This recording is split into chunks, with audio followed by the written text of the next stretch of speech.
여러 가지 부정적인 염려되는 일들이 한국 사회에서 계속해서 벌어지고 있습니다. 2만 달러가 넘어가면서 상당히 그 부정적인 요소들이 한국 사회에 만연해져 가는 것을 우리가 우려하지 않을 수가 없습니다.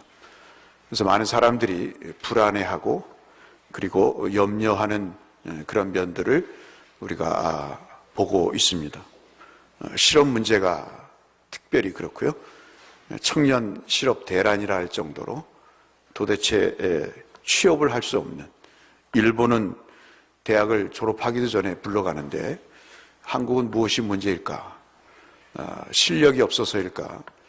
뭐가 문제일까 하는 그런 참 참담한 시대를 우리가 보내고 있고, 질병은 과거에 없었던 질병이 나타나고, 그래서 보험회사가 가장 주가가 높은 시대를 우리가 살고 있습니다. 중국발 황사나 또는 매연 때문에 허구한 날 마스크를 쓰지 않으면 안 되는 그런 시대에 우리가 살고 있습니다. 이것이 언제 우리의 폐에 몸에 축적이 돼서 이 중금속이 어떤 결과를 우리의 신체에 반응으로 나타날지 심히 두려운 나날들을 우리가 보내고 있습니다.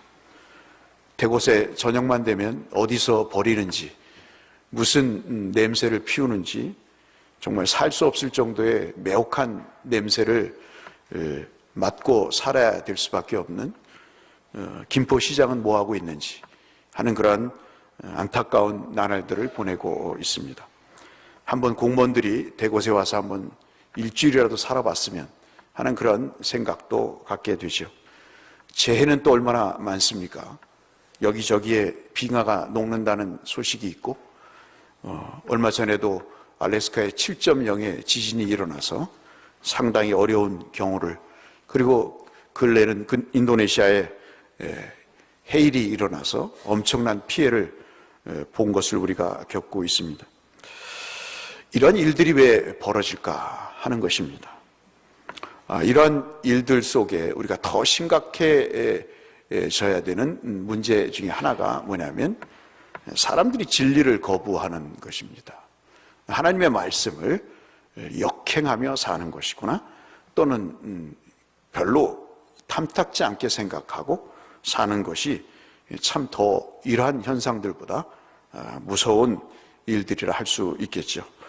복음이 아닌 생각대로 사는 이 삶의 현상들이 어떠한 재해보다도 가장 큰 문제라고 볼 수 있겠습니다.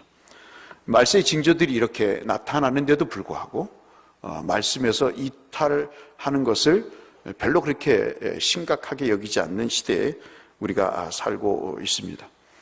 이 시대를 이렇게 볼 때 유다의 말기와 상당히 비슷하다 하는 그런 생각을 가져봅니다. 여러분, 앞서 언급해 드렸다시피 청년들이 일자리가 없고 허구한 날 놀게 되고 말이죠. 핸드폰은 좋은 거 써야 되겠고 옷도 좋은 것을 입어야 되겠는데 수입은 없어서 부모에게 매달려 사는 그런 사람들이 너무나 많습니다. 쪽방에 살다가 화재가 나서 많은 젊은이들이 꽃다운 나이에 죽어가는 일들을 우리가 허구한 날 뉴스를 통해서 보고 있습니다. 부모 세대는 고령화가 돼서 수입이 없는 자녀들이 부모를 이제는 모셔야 되는 이상한 현상이 나타나게 되고, 이혼과 낙태가 줄을 잇고 성적인 문란은 네덜란드를 초월하는 그런 상황으로 가고 있습니다. 동성애는 이제 인권이라는 그 장막 아래 숨어서 서울시를 활보하고 있고, 성형은 곳곳마다 압구정동에 가보시면 마스크를 쓰고 선글라스를 낀 여인들로 도로를 도배하고 있습니다. 아이를 낳지 않겠다는 이유, 경제적인 이유 때문에 결혼뿐만 아니라 아이를 낳지 않는 일들이 우리 사회에 심각한 문제로 다가오고 있고, 많은 사람들은 그저 좋은 음식만 찾아다니면서 즐겨 가자는 그런 풍조가 한국 사회에 만연하고 있고, 어떠한 채널을 틀어도 다 먹방이라고 하는 그런 프로그램이 아주 난무하는 시대에 우리가 살고 있습니다. 건강이 최고의 덕목으로 생각하고 건강을 위해서 살고 있고, 살인사건만 나타나면 끔찍한 일들이 벌어지고 있고, 자살은 계속해서 늘어나고 있고, 일거리가 없는데도 저녁에는 많은 사람들이 술을 먹고 여기저기 방황하며 살고 있습니다. 좀 더 형편이 나은 사람들은 즐기며 살자 하면서 여기저기 국내외를 다니며 관광을 즐기고, 금리는 점점 올라가서 이번에도 한은에서 금리를 어쩔 수 없이 올렸는데, 이게 앞으로 부동산 아파트를 구입하기 위해서 은행에서 대출받은 돈을 어떻게 갚아야 될지, 이게 심각한 시한폭탄으로 우리에게 다가오는 시대에 있습니다. 대출은 말할 것도 없고요, 공예는 앞서 말씀드린 대로 심각한 수준에 이르고 있습니다. 상당히 아주 우려되고, 그리고 참 걱정이 되는 그러한 면들 속에 이러한 일들을 우리가 어떤 시각으로 봐야 될까 하는 것입니다. 그것은 바로 유대 말기의 시대상을 우리가 되짚어 보면 그것에 대한 해결책을 찾을 수 있다고 볼 수 있겠죠. 지난 시간에도 말씀드렸다시피 예수님 오시기 7세기와 6세기 초의 유대 사회를 보면 가장 이스라엘 역사에서 암울한 그런 시대였습니다. 삶의 중심이 하나님에게서 자신에게로 바뀌어가는 시대였습니다. 지금과 똑같죠?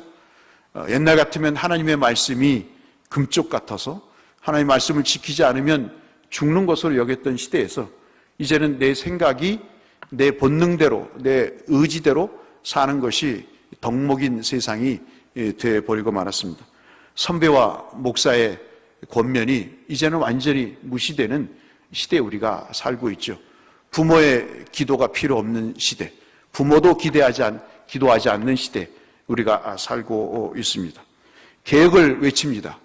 이 썩을 세상이라고 이야기하지만 그 개혁의 시발점이 자기로부터 시작돼야 된다는 인식은 없는, 다 남의 탓으로 돌리는 그런 시대에 우리가 살고 있는데, 유다 말기도 똑같이 그랬습니다. 바벨론이라고 하는 몽둥이로 맞아야 정신을 차릴 수 있다는 예레미야의 눈물 어린 메시지는, 그리고 상소문과 같은 기도문과 같은 그 두루마리 하나님의 말씀은 시드기야나 여호야김을 통해서 갈기갈기 찢어지고 불에 태워져서 쓸데없는 소리 하지 말라는 그런 이런 지하에 거절을 하는, 말씀을 완전히 불태워 없어버리는 그런 시기가 바로 유대 말기의 시대였습니다. 매국노라는 소리를 듣고요, 말할 수 없는 욕을 얻어먹습니다. 대통령도 대통령이 없는 곳에 욕을 하는데 무슨 대수겠어요? 에레미야 선지자 정도야? 욕과 구타가 난무했고 살해 위협이 들끓었습니다. 투옥이 자행됐고요. 지금도 이 말씀을 쓰고 있는 이 순간에도 예레미야는 왕의 근위대 뜰에 감옥에 갇혀서 이 말씀을 쓰고 있습니다.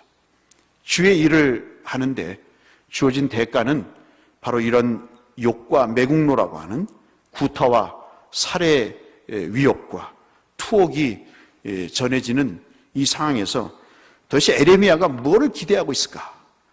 그 유다 사회에 무엇을 말하려고 하는 것일까? 오늘 우리 사회에 무엇을 나에게 말하려고 하는 것일까? 하는 것들을 우리가 살펴보고자 합니다. 다시 한번 힘을 얻어서 예레미야가 간곡하게 울면서 이야기를 합니다. 여러분, 하나님을 기억하십시오. 땅을 만드신 하나님을 여러분 아시지 않습니까? 모든 일을 이루어 가시는 하나님을 아시지 않습니까?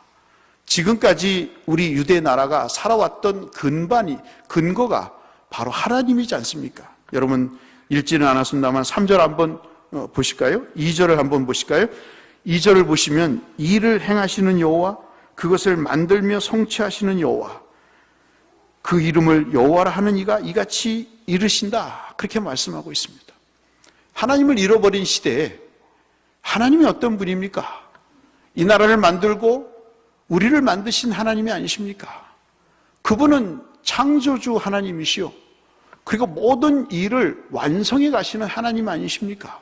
여기에 2절에 보시면 만들며 성취한다는 이 히브리 말은 이미 창세기 1장에서 썼던 동사와 똑같은 동사를 쓰고 있거든요. 까마득히 잊어버렸던 그 하나님에 대한 예레미야의 간곡한 다시 회상을 촉구하는 말씀입니다. 요한복음 19장 30절에도 주님이 말씀하시잖아요. 내가 십자가에서 다 이루었다라고 말씀을 하십니다. 신포도주를 받으신 후에 다 이루었다 하시면서 고개를 떨구며 돌아가셨습니다. 도대체 뭘 이루셨다는 것일까? 하나님은 뭘 우리에게 이루셨다는 것일까? 아직도 내 손에는 잡힌 것이 없고 내가 만족할 만한 삶을 살지 못하는데 나는 무엇을 주님으로부터 받았을까? 주님은 내게 무엇을 이루어 주셨을까? 하는 그런 생각의 차이들이 나타날 수밖에 없는 내용이죠. 그러나 여러분, 그것은 죄로부터의 완성이요, 모든 죄의 권세로부터의 해방의 완성을 말씀하시고, 앞으로 완성될 모든 일에 우리가 생각하는 그런 면의 만족이 아닌 영적인 구원으로서의 완전한 완성을 이루어 가시는 하나님의 역사, 죄로부터 저주를 받고 그리고 썩어져가는 이 땅과 우리의 심령을 하나님이 새롭게 하셔서 하나님의 자녀로 만드시고자 하시는 이 구원의 계획이 완성이 됐다는 사실을 그렇게 말씀을 하시면서 우리의 삶의 진정한 회복은 바로 영혼 구원에 있다는 사실을 우리에게 말씀하시는 취지로 이 말씀을 하신 것 아니겠습니까? 그래서 여러분, 여호수아 21장 45절에서도 여호수아가 마지막 고별 설교를 하면서 그렇게 말씀하시지 않습니까? 여호와께서 이스라엘 족속에게 말씀하신 선한 말씀이 하나도 응답되지 않는 것이 없었다, 그렇게 말씀을 하십니다. 여러분 한번 돌이켜보세요. 저와 여러분의 삶을 지금까지 연배에 살아오시면서 하나님이 저와 여러분에게 섭섭하게 해드린 것이 무엇이 있을까? 자식을 달라고 그럴 때 자식을 주었고, 일용할 양식을 달라고 그럴 때 일용할 양식을 주었고, 남보다는 잘 사는 건 아니지만 그래도 어디 놀러 가고 싶다 그럴 때 관광도 해보고, 먹고 싶은 것이 있을 때 그래도 대곳 여기저기를 찾아다니면서 순댓국 한 그릇이라도 먹고 살 수 있는 그런 형편의 삶을 주님께 지금까지 우리에게 허락해 주셨거든요. 옛날에는 버스를 타고 전차를 타고 다녔던 그런 생활에서 이제는 그래도 버젓한 자가용이라도 타고 다니는 삶을 살 수 있게 하셨거든요. 그 하나님이 우리에게 이루지 않으신 것이 없는데 우리는 아직까지도 여러 가지 부정적인 앞서 언급한 그런 것들이 벌어지고 있습니다. 사랑하는 성도 여러분, 사람은 언제 위대해질까요? 사람은 하나님을 알 때 위대해집니다. 하나님이 어떤 일을 내 인생에 하셨는가, 내 가족과 내 교회에 어떤 일을 하셨는가를 알 때 하나님은 그를 위대하게 만드시고 그의 하나님의 성품과 능력을 믿고 의지하는 자에게 하나님은 그를 무너지는 인생이 아니라 세워져 가시는 인생으로 만드신다는 사실을 우리가 알 수 있는 것이죠. 여러분, 하나님의 뜻을 따라 구해보세요. 하나님이 내게 하신 그 모든 일들을 기억하며 그 하나님 앞에 감사하는 삶을 살 때 우리는 우리의 앞길을 조성해 가시는 하나님을 우리는 알 수 있습니다. 사랑하는 성도 여러분, 우리가 할 만큼 해봤잖아요. 지도자를 바꿔보기도 했어요. 정당을 바꿔보기도 했습니다. 어떻게 우리나라는 그렇게 인재의 풀이 없을까? 그저 그 사람이 그 밥에 그 콩나물에 그 사람들이 이렇게 일을 하면서 또 잃어버린 10년을 가야 되나 하는 그런 생각들을 갖고 있습니다. 저 머릿속에는 저런 정책밖에 나오지 못하나, 저런 아이디어밖에 나오지 못하나, 내가 해도 저 정도는 하겠다 하는 그런 안타까움이 우리에게 있잖아요. 그런데 지도자를 바꾼다고 우리의 문제가 해결되겠습니까? 정당을 바꾼다고 의석수가 150석 이상을 국회에 어느 한 정당에게 밀어준다고 해서 사회가 변하겠습니까? 여러분? 그렇지 않은 것이죠. 오늘 예레미야도 동일한 시각으로 이야기를 합니다. 이 암울한 시대에 바벨론이 우리를 삼키려고 하는 이때에 우리가 어떻게 해야 이 어려움에서, 이 포로된 상황에서, 이 절망스러운 상황에서 우리가 구원받을 수 있을까? 그것은 여호와를 찾는 것이다 라고 결론을 내리는 것입니다. 여러분, 그래서 3절 말씀을 같이 한번 읽어보실까요? 여러분이 너무나 잘 아시고 이해하시고 암기하시는 그러한 구절이죠. 같이 읽겠습니다. 시작. 너는 내게 부르짖으라. 내가 내게 응답하겠고 내가 알지 못하는 크고 은밀한 일을 내게 보이리라. 아멘. 크고 은밀한 일이 내 인생에 있었나요? 우리 청년들은 그렇게 생각할 수 있을 것 같습니다. 근데 에스겔 선지자의 말은 달라요. 에스겔 12장 28절에 보시면요. 그러므로 너는 그들에게 이르기를 주 여호와의 말씀에 나의 말이 하나도 다시 더디어 이루어지지 않은 것이 없다. 내가 한 말이 이루어지리라. 나 주 여호와의 말이니라 하셨다라 그랬습니다. 시기의 차이뿐이지 우리가 너무 앞서갈 뿐이지 하나님은 정확한 때에 우리가 필요로 하는 것들을 이루어 오셨습니다. 그 말을 성취해 가셨었죠. 때로는 우리가 하나님보다 앞서가기도 하고 때로는 우리가 하나님보다 서두러 가기도 하지만 그 하나님의 약속의 말씀은 우리의 인생에 하나씩 하나씩 적금을 타듯이 이루어져 가셨거든요. 여기서 부르짖으라는 말씀이 우리에게 눈에 들어옵니다. 여러분 화면에 보시면 이 부르짖으라는 말씀의 의미가 세 가지가 있습니다. 하나는 어떤 거냐면 절박한 마음으로 부르짖는 것을 이야기할 때 부르짖으라 얘기합니다. 어떤 것을 절박한 마음으로 크게 외칠 때 이것을 부르짖는다라고 얘기하죠. 여러분 한번 생각해 보세요. 저와 여러분이 이 교회 예배당에서 금요철에나 새벽기도나 아니면 어떤 집회나 부흥회나 내가 하나님 앞에 간절하게 부르짖은 때가 언제인지 여러분 기억 속에 한번 떠올리실 수 있나요? 여러분의 어떤 개인적인 문제든 선교적인 문제든 교회적인 문제든 여러분의 사업의 문제든 여러분의 자녀들의 문제든 여러분이 눈물 콧물 흘려가면서 내 인생을 하나님 내가 주님께 맡깁니다. 하나님 내 인생에 관여하셔서 이 난관들을 해결해 달라고 여러분 시간 가는 줄 모르고 하나님 앞에 간절하게 절박하게 외친 때가 언제십니까? 그저 남이 기도해 주겠지. 저 인간 꼴 보기 싫어서 내가 새벽기도 안 나와. 내가 금요철에 뭐하러 나오나? 여자들이 기도하는 시간에. 이렇게 생각하셨습니까? 부르짖는다는 것은 절박할 때 부르짖는 것이죠. 절박하지 않기 때문에 부르짖지 않는 것입니다. 부르짖는다는 말의 히브리 말의 두 번째 얘기는 다시 화면을 보시면 특별한 임무를 줄 때, 누구를 부를 때 부르짖는 것입니다. 세 번째는 어떤 것을 선포할 때, 선언할 때 부르짖는다라고 이야기를 합니다. 부르짖는다는 행위는 그래서 내 인생의 주인이 내가 아니라 하나님이라는 사실에 대한 고백인 거예요. 여러분, 우리의 불행이 어디서부터 시작되는지 아십니까? 그것은 아까 말씀드린 대로 중심이 하나님에게서 나에게로 옮겨질 때 불행해지는 거예요. 여러분 한번 우리 삶을 한번 생각해 보십니다. 우리 삶의 중심에 기도가 있고 그리고 그 기도를 중심으로 해서 우리의 삶이 만들어져 가는 게 그리스도인의 삶인 것이죠.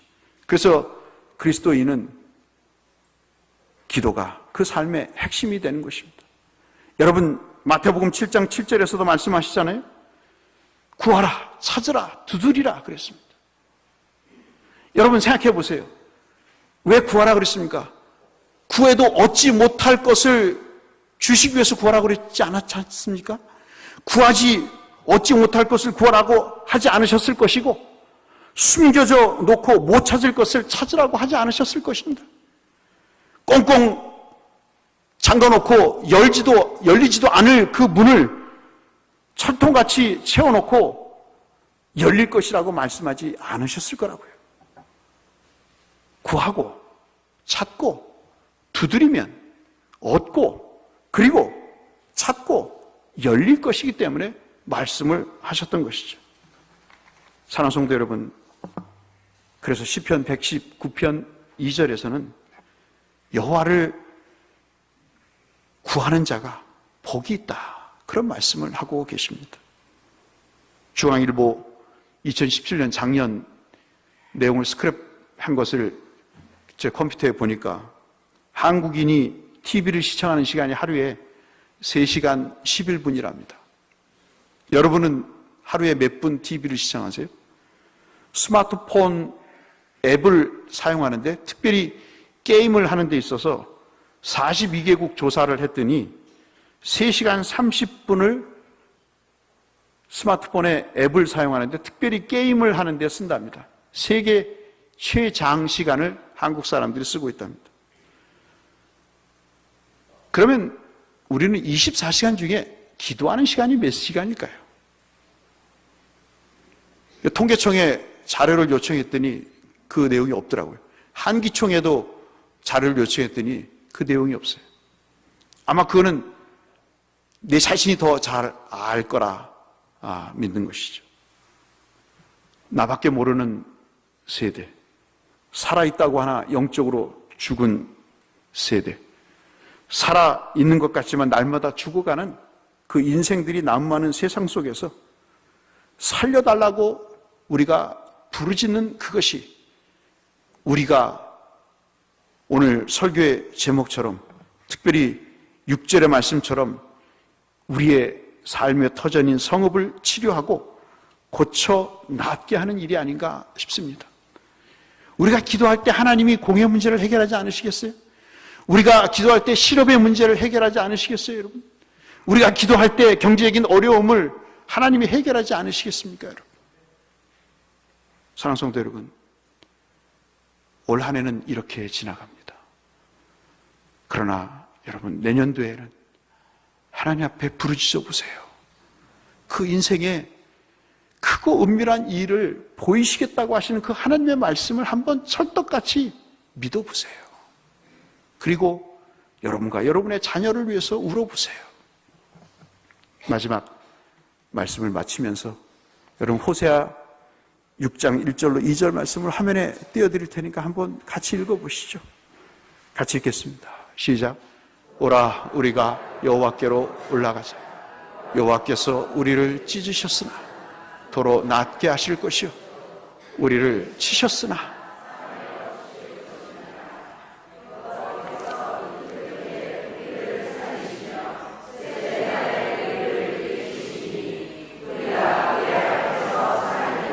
아멘. 병에 걸렸으면 수술을 하잖아요. 의사가 우리의 몸을 메스로 이렇게 개복을 하지 않습니까? 그대로 두면 죽습니다, 사람은. 꼬맬 때, 다시 싸맬 때 그 상처가 회복이 되는 것이죠. 그 싸매고 그 회복이 되는 길이 뭘까요? 그건 기도입니다. 저는 믿지 않는 가정에서 기도가 얼마나 소중한가를 날마다 절박하며 사는 사람입니다. 말씀드렸다시피 애들에 대한 기도가 적을 때 즉각적으로 어떤 일을 통해서든 기도하지 않는 아비에게 경고를 주시는 메시지를 주시더라고요. 여러분은 어떻습니까? 기도하지 않고도 살 수 있는 길이 있을까요? 주께 부르짖지 않고도 믿음의 삶, 그리스도인의 삶이라고 이야기할 수 있을까요? 그것은 아마 어불성설일 것입니다. 사랑하는 성도 여러분, 하나님은 저와 여러분을 기다리고 계시고, 하나님은 크고 은밀한 일에 축복을 주시기 위해서 기도의 자리에 여러분을 기다리고 계십니다. 하나님 앞에 여러분의 문제를 문제투성이가 아닌 문제 해결과 더 나아가서 회복과 치유의 복을 누리시는 그 은혜를 기도를 통해서 누리시는 우리 모든 축복된 성도님들 되시기를 주의 이름으로 축원합니다. 기도하겠습니다. 하나님 아버지, 말씀대로 이루어 주시고 우리에게 예정하신 복을 내리워 주옵소서.